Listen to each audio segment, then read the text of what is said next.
Yes, bakunze open mic. My name is Patrick. Dramati yavuze ukuri kugaragara meze neza. Gusa ukuri kurababaza. Patrick wamukoresheje ikiganiro yamubeshe canke yamugiriye inama zitarizo kugira ngo Dramati hit duge, ariko wewe uno munsi ukaba ugarutse uvuga yuko Dramati yavugishije ukuri, ariko Dramati nawe yahinduka agasaba imbabazi abantu. Okay, ikiganiro nkora sizaye n'ivyo uvumbutse. Kuri ikiganiro twaba twategura. Dramati yavugishije ukuri. Dramati yabigenje neza. Gira fiza, gira comment. Kugira fizo comment ni kugira ngo ashobore kudandaza umuziki wiwe ngangari. Sinanebwo ndayize. Ngangari. Ni kugira ngo biduze base yiwe n'umuziki wiwe. Satbi yaragerageje kwinjiramwo byaranze. UMUDIMUDIMU watanguye, Satbi niho watanguye fizo. Satbi biranga zamo content y'umugore ko batandukanye. Uri sure ko numesha makuru jepore no kare ku mutima kubera iki ntazi kari content bafashe, ntazi kari ibintu vya faking bagize, azi kari ibintu vy'ukuri. Uno musi Kirungo tumwitege kwiki Bujumbura. Kirungo aza ku musi wa gatandatu mu abica makuru baratumiwe cyane n'abandi bantu. Mugabo zafasha gatike kenshi kuva hariya gushika ngaha. Azobaje ku musi mukuru wa icamamare anniversaire yiwe Santena n'umutipa ari single. Sinzi ko azotuburiza Kirungo cyangwa undi mushefu. Ni igiki Patrick open mic yipfuje kuba yoshika ko mugabo bitakunze ko ashikako? Yipfuje umukobwa mubona gusa ntivyakunze. Sava? Ego cyane. Ego.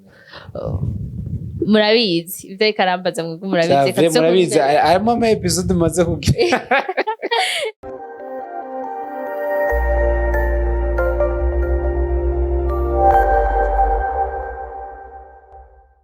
Hello bakunzi ba Buja Town TV, nizere ko mumeze neza. Kuri mikoro ni Ange Akimana. Nimba tuzinanye bien sûr, tutazinanye naho ja muri commentaire mubwiye ko tutazinanye, tuzinanye naho ubandanye dukurikirana kugira ngo tubandanye tuganira. Kuri kamera nkuko mubona turafite umutumire, nibaza ko musanzwe mumenyereye, naho mwa mutamumenyereye aza kuvuga rimwe ryonyene muca mu mwibuka. Reka tumuhe ikaze tumwakire abaramutse. Turakwakiriye cyane. Amese cyane. Karibu gose. Muri sanze niko bavuga mu Kirundi. Mu bwami bwa studio. Okay, nkuko tweko tubivuga nibaza yuko bamaze kukumenya. Uravyoze ko bamaze kukumenya? Ijwi bien sûr. My name is Patrick, then namusanje mu bwami bwa studio. Ganyo. Natewe ibakwe. Okay, yatewe ibakwe. Nawe turaguteye ibakwe kugira ngo ukurikirane ikiganiro kiryoshe c'umuntu wowe wari umaze kumva kenshi gashoboka, mugabo ukifuza kumubona utari bwamubonye. Okay, wowe ntibihora bishika ngiza akabazo ka mbere kihuta, ntibihora bishika ukifuza ko abafana bawe canke abagenzi bawe canke abakunzi bawe bakubona? Ubwa mbere ntavyo nifuza, mugabo ubu ndavyifuza. Kubera iki ubwa mbere utavyifuza ariko uno munsi uvyifuza? Ubwa mbere nashaka ko ibikorwa bimanza kumenyekana, gusa uno munsi urumva bimaze kumenyekana ibikorwa, then tugashaka ndakora bijya bintu. Then presentation yes bakunze open mic. My name is Patrick.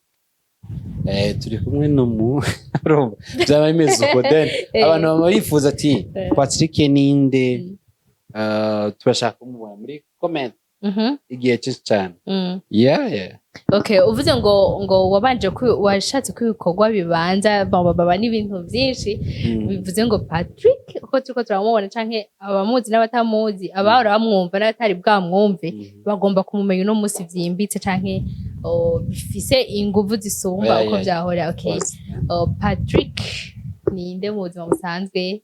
Abamuzi bamuzi kuki, abatamuzi bagomba kumumenyera kuki? Patrick yitwa amazina yose yitwa Patrick Nayisenga. Hanyuma Jendo Murundi. Hanyuma ikindi naco ndumunyesha makuru akora kuri Akezanet. Then ikiganiro cyitwa open mic. Hanyuma of course then open mic. So open mic ifise amasije menshi ikorerako cyane kubandanya gusa ndakeneye ni byimbitse entertainment y'u Burundi ndashaka gushika nizo ndoto. Okay, uvuze ngo umumenyesha mukuru wa Akeza Net womenga Patrick kuva agitangura ubuzima bwiwe cyangwa kuva aciye ubwenge yakuze ari umumenyesha mukuru wa Akeza Net. So dushaka kumenya Patrick ninde atari umumenyesha mukuru wa ukuri Akeza Net kubera ko hari abantu bashobora kuba bazi ubuzima bwinshi bw'abantu ava ya Akeza Net canke inyuma y'ibikorwa vya Akeza Net nkuko bivuze open mic. Uno musi dushaka kubanza kumenya mbega Patrick ninde muri kahise.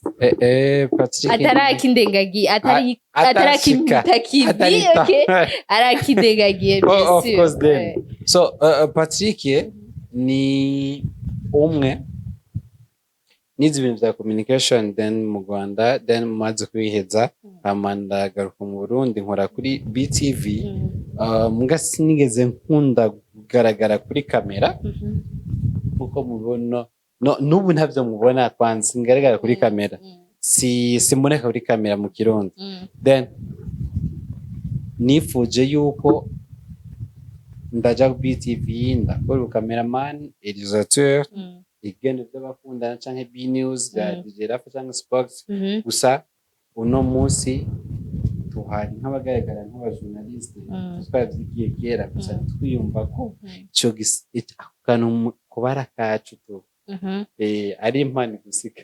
Okay, ni ukuvuga ngo ngerageje kumviza gato carrière kuri Patrick ya journalisme yayihereye muri BTV.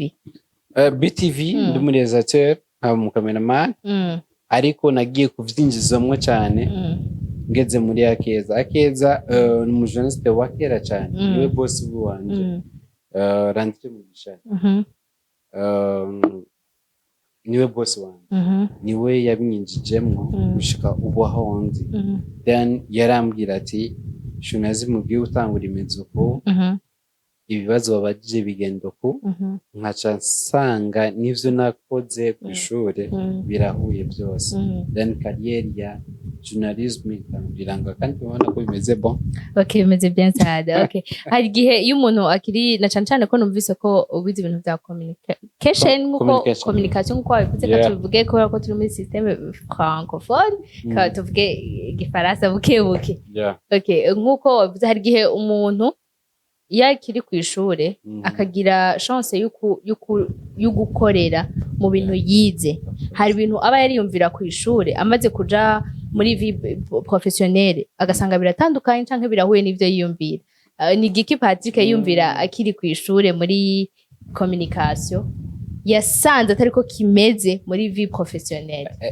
Then chambe narinzi yuko communication canke journalism yoroshe jena ikunze narinzi uko byoroshe kujamwo mugabo nagiye mu bisata donc ibisata bitanu ariyo rédaction ça fait politique n'ibintu bijanye na entertainment entertainment ango inkinjira mu kubera harimwo amabuye menshi cyane n'ibintu byinshi cyane bigukubita tu bikakwereka bro nga hasi ho mwankana na benshi mwaramumvikana na benshi tutarabijamwo mwankana na benshi maze kubijamwo mukundana na bake nuko bimeze entertainment ya muri rusange. Hari gihe canke hari bizima twese twaciyemwo ugitangura kuja mu bintu vya journalisme abantu bose banumengugiye muri politique. Ni gute Patrick yiyumvira ibintu vya politique ko biri muri communication kandi communication idaherera muri politique gusa. Uno musi Patrick yabayemo gute na cyane ko muri communication tumuzi cyane mu kutuma tumaraka amakuru canke makuru agiye atandukanye. Uno musi Patrick atandukanya gute politique canke n'ibindi bikorwa abandanye then hariho communication ya politique y'igihugu communication ya politique entertainment sinanze kubitandukanya ko kumene imeze so imba bifes canke fizo asoye kino kintu akacandika uko je ubu ndiro nkaraba ico kintu eske nico canke ni be canke beef ariyo base na beef bivyara umusaruro bivyara inyungu niyo politiki muri industry nico kintu cambi nataho then bwa mbere nkiri umuririmbyi nkiri umujournaliste akiri hasi cyane unzaniye nkambwiye ko fizo yatutse saa twi aguma numva ko ibintu byose ni fresh mugubu umbwiye ngo fizo yatutse saa twi ndaja mu ijonjora nkavuga ati no byatanguriye he no ndabizi cyane niyo nyungu je nakuye kutahura no kumenya inyungu urumva ko yabayeho ni giki kintu Patrick yatakaje canke yahomvye kuva atanguye kuja muri entertainment canke muri kino gisata arimwo no munsi icambere n'abagenzi waratakaje abagenzi yego natakaje abagenzi ubwoko bw'abagenzi ubuwe ubwoko b'abagenzi bamwe muhura then mugasangira n'ibindi mu mbabazi ko nugiye muri social media cyane entertainment ukubwira ati bro barahindutse tukikubona ngo dushatse tugihurira kurigara usigaye ugara kubera ubonye watanguye kuja hejuru cyane of course uno musi Patrick aragara canke ntagara ni kibazo nkeneye ego canke hoye inyisho ndagara mu mwanya bikenewe singara mu mwanya bidakenewe ni giki gituma Patrick kuba yogara uno musi singara ku muntu bijanye n'akazi ahubwo ngara ku muntu yabise mu mutwe wabyo of course ni iyihe nyungu imwe mu buzima Patrick arimwo amaze kuronka biciye mu kazi canke akayironka personnel bidaciye ku kazi arimwo no mu buzima bw'akazi abarimwo je nave mu cameraman wa bien nave mu cameraman mu videographe ndi mu director mwiza video canke video music then nshatse kudirectinga bimeze fresh cyane gusa uno munsi mu journalist kandi kuri impanuro za mukuru wanje boss wanje cubiwe bimeze neza cyane so nico kintu ca mbere nishimira mu buzima bw'iwanje journalism imeze neza cyane ni ukuvuga ngo duhereye dutambutse gato tukaja mu gisata usanzwe urimwo canke mu mwuga usanzwe urimwo nkuko natwe ariwo turimo bien sûr turashobora gusubira inyuma mu buzima bwacu canke mu bikorwa bimwe bimwe wowe ugenda ukora hari ibikorwa bimwe tugenda tubona bivuye kuri Patrick wenyene n'ibindi biba biciye ahandi hantu Patrick amaze guhura n'abastar benshi batandukanye akabakoresha ibyo tuba tumenye n'ibyo tuba tumenyereye ni iki kimaze kukubera intambamyi mu kazi kawe canke ikaba intambamyi ko wakoresheje mwaganire mwagirana ibiganiro cananga kuciza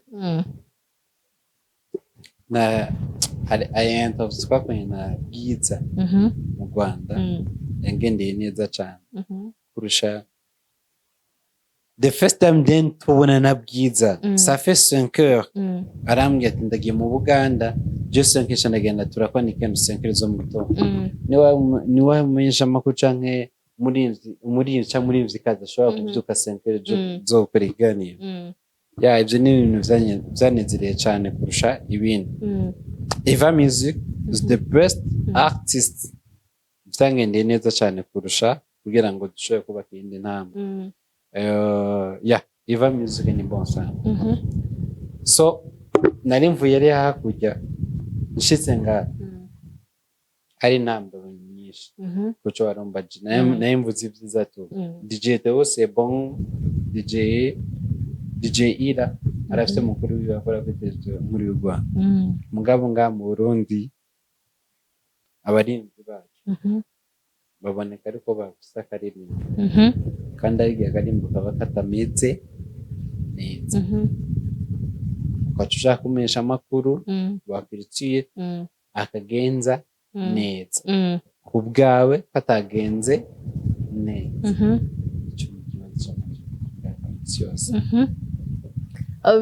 biravugwa yuko mbere rimwe na rimwe abamenyesha amakuru muri kino gihe hasanzwe hasigaye hagaragara ibikorwa bike byishimirwa n'abafana ku banyamuziki bamwe bagiye batandukanye ngo ariho abajournaliste cyangwa abamenyesha amakuru basigaye babafatira bikavuga ko nawe ushobora kuba warafatiweho drama ati umukumubesha kugira ngo avuge nabi mu banyamahanga kugira ngo haboneke amantu yagiye atandukanye ivyo navyo bivuga ko iki ku bajournaliste cyangwa abamenyesha amakuru bata mu kaga aba artiste kugira ngo bavuge nabi canke batanga inkuru zitandukanye navyo kugira ngo baduze ibikorwa vyabo.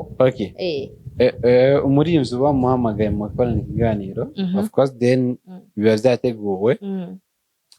So just ngeze niyumva ko Dramati then yashoboye kuvuga ko ikintu kibi hago nibaje kari impano ariko aratanga. Rero sinshobora kuca ngaruka mvuga ngo urumva ngo vyagenze ukuntu. Dramati yavuze ukuri kugaragara meze neza. Gusa ukuri kurababaza. Okay, ugute wowe nkuwa bakuzi ba Buja Town TV dizere ko ahantu tutegeza kwagumana mugume abantu mutora agatebe tuganire.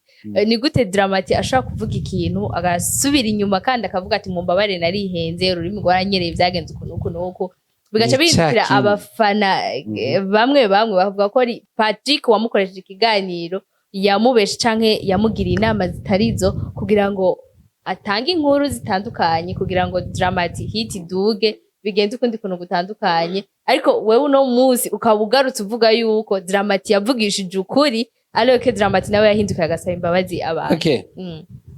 Ikiganiro nkora sizaye n'ivyo uvumbutse kuri ikiganiro twaba twateguwe. Dramati yavuze ukuri yarafise muri ashaka kugaragaza kuko nta n'ubu nyine uronse visa wewe canda kubaza ati eske uzoherayo canke uzogaruka. We yavuze ati jewe sinzoherayo nzogaruka. Mwe mwibaza yuko abanyamahanga wrong, ariko siku bimeze je nzogaruka. So Dramati yararonse visa ni bon. Gusa turakeneye ko Dramati agiye mu nimba ari Belgique, turakeneye ko Pole yemeye ko bazojana azogaruka ngaha mu Burundi.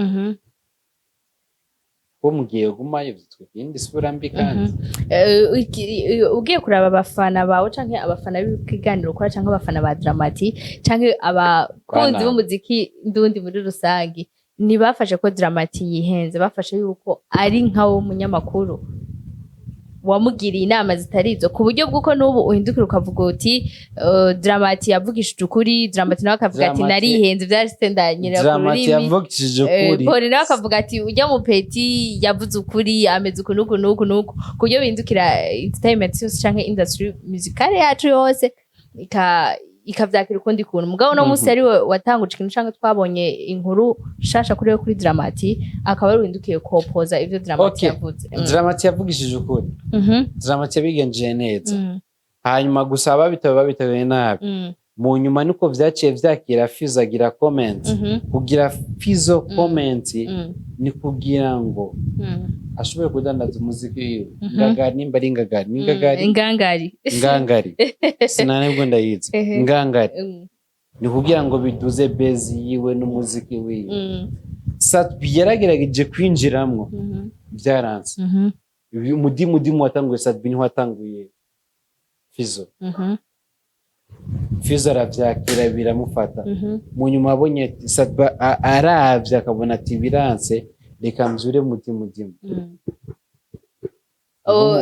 Tugihagaze ngaho rero nico kintu ndikana kujamwo reka mzure umudimudimu. Satbi biranga zamo content y'umugore ko batandukanye.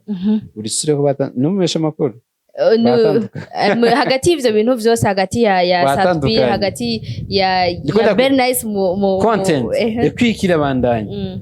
Bikuvuga yuko ari ikintu citwa strategy. Okay, kugira ngo mushobore gusohora ikintu. Fizo yarafise content ya ngangari.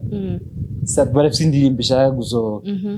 Content ntirabona kugira isohoke. Okay, nuruhe ruhara rero Patrick afise hagati ya Satbi hagati ya Ben Nice nkuko bivuga ati gutandukana kwabona umvana vyo bifise ico bizi ko nuruhe ruhara Patrick afise hagati ya ngangari ya Big Fires hagati ya Pole na Dramati. Nike kintu Patrick agaruka mbe kigaruka nka Akeza ndetse canke kigaruka nka Patrick turi ku muntu. Si Akeza ni Patrick open mic natse nuko vyanditse na Facebook.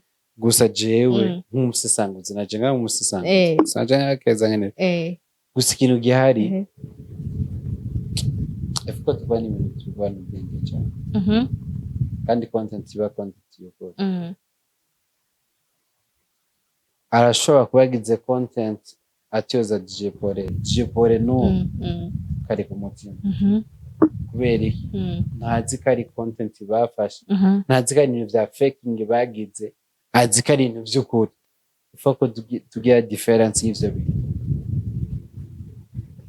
abafani tugwa mu vyo tutazi ariko no musi Patrick turi kumwe ngaha si umufani no umesha makuru abwiriza kuba azi ukuri kose kuri hagati ya Big Farious akamenya ukuri je mu gukora ikintu cyose ndagishira mu bafani umesha makuru je ndiyumva ati iyi nkuru ngira nsore ya Kirungo iza kwakira bande igaje mandabazi baje mu banyandikira kuri Facebook Patrick wadekunye no munsi ni bene wacu bari mu cangutse dusimbize gato nibaza ko bavuga ngo akana kubwenge kumvira mu nduru nibaza ko muzamwe amaze kuba abavuze ati Patrick niwe yabeshe dramatique kugira ngo adekone canke avuga ibintu bitajanye kugira ngo Fizo bivyo ari karavuga umudimudimu kiniki Safi yatandukanye n'umugore urumva ko Patrick abizi ko byinshi bigiye bitandukanye inyuma y'ivyo byose turabonye content shasha y'umuntu ngo yitwa Camamare ntitumuzi turabona umuntu yitwa Kirungo sintumuzi byose bigomba bigaruka kuri Patrick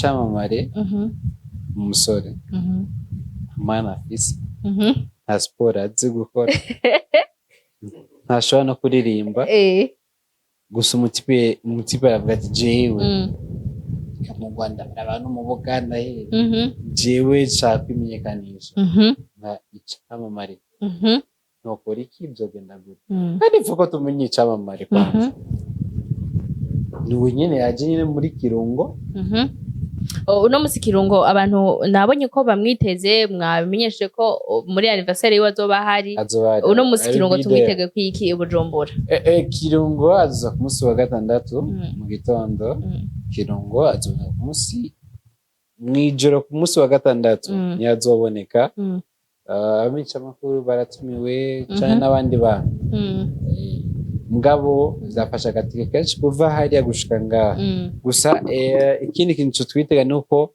ikinyamakuru camuzanye ngani ko twamufasha iminsi ibiri azoba aje ku munsi mukuru wa Icamamare anniversaire yiwe Santina n'umutipe ari single sinzi ko azotuburiza Kirungo cyangwa undi mushefe ibintu vyo biracagoye cyane abivuze ngo hagati ya Camamare na Kirungo ashobora kuba kandi kantu kaga surprise mu tubiki je nivyo nibaza tu kubera ni story ya Kibuno yizo no turayize cyane camutumira ngo manuka Bujumbura kandi akamwemera azi misi namuyize kuri telefone abakuzi ba Budget Town TV nizere ko muri ko muratahura je naza ko muri ko muratahurana nanje niba muri ko muratahura sawa muteko muratahura naho akanya nakanya muri commentaire ni Patrick open mic turi kumwe kuva muri akeza net nko muri ko muravyumva namwajije ibintu byinshi je nari mfite ku mutima kandi ngo bien sûr nivyo muba mugenda mubaza kuko twese turakurikirana gusa rero nimba murakunzi bose namubajije na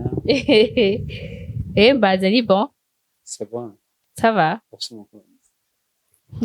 ego cyane ego murabizi ivyo ikarambaza mwebwe murabizi arimo ama episode maze kugira Patrick open mic hari bihora bishika ukiyumvira kubwira abantu canke abagukurikirana muri rusangi of course then bashaka kumenya ko umuntu ari bameze ube tuko turakirana naka ameze gute durangiza n'ikiganiro cyacu bashaka gusanga arimwe n'abantu bari hari ndani keke padani muyumvise cyo turangiza n'ikiganiro cyacu ni giki Patrick open mic yipfuje kuba yoshika ko mugabe takunze ko ashika yifuje umukobwa mubona gusa ntivyakunze ko nshaka tawo merci ni giki kintu Patrick yifuza no musi gushika ko muri carrière yiwe mariage bakoze bavuze ati umugeni arimwe ari prête ndamuremere vraiment neza cyane reka rero numva twakushimira cyane wakoze cyane kudutera iteka asante sana vraiment anti tagira akajambo kamubwiye abakunzi bawe n'abakunzi bacu the art of Africa yeah the president media zineza kandi matize fresh zineza gusa mwana mudukiye sana mbere ni heza ya bace negative so zikirundi cyane okay reka tumushimire cyane yari Patrick Open Mic nkuko yababwiye yari Angeneri Akimana baza ko mwatahukiwe cyane ibyo namubaje canke ibyo ntamubajije akanya n'akanyu kubigira ko commentaire canke comment nkuko bivuze tukaganira tukaba tuganira ibyo mudasobanukirwa mukatubaza bien sûr tukabishura canke mukaduterera. Patrick wakoze cyane vraiment n'undi munsi tuzoba turi ngaha we be there then bye bye mukomeze mugira ibihe byiza turabakunda cyane ciao.